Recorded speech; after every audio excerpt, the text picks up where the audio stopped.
He was an office worker who might not get a second glance when this picture was taken after U.S. forces in Iraq captured him as a suspected insurgent. Today, he is perhaps the world's most wanted terrorist. He's Abu Bakr al-Baghdadi, not seen since this video last year in Mosul.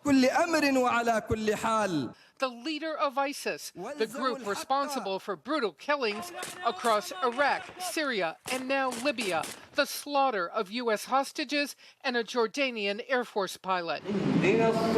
One U.S. official tells CNN he is, quote, a psychopath. The U.S. may only now be beginning to understand him.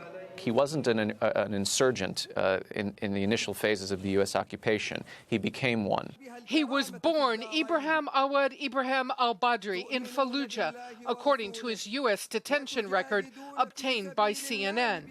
Captured in February 2004 and held at Camp Bucca in southern Iraq. It's believed he became increasingly radicalized there before being released in December of that year.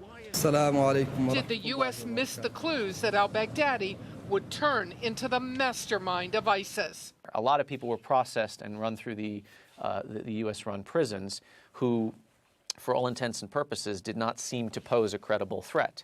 And then, of course, they became masters of terror. The U.S. intelligence community's personality profile of al-Baghdadi suggests he is headstrong, a religious zealot with an apocalyptic end-of-days vision, but also a savvy leader who broke with al-Qaeda to become his own man.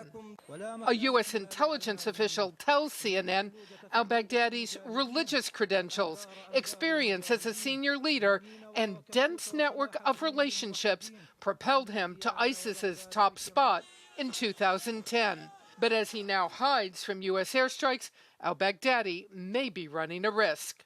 The mystery surrounding Abu Bakr al-Baghdadi is both his greatest strength and his greatest weakness. Strength because it's allowed ISIS to create a myth around him, able to project him as this religious leader with serious Islamic credentials.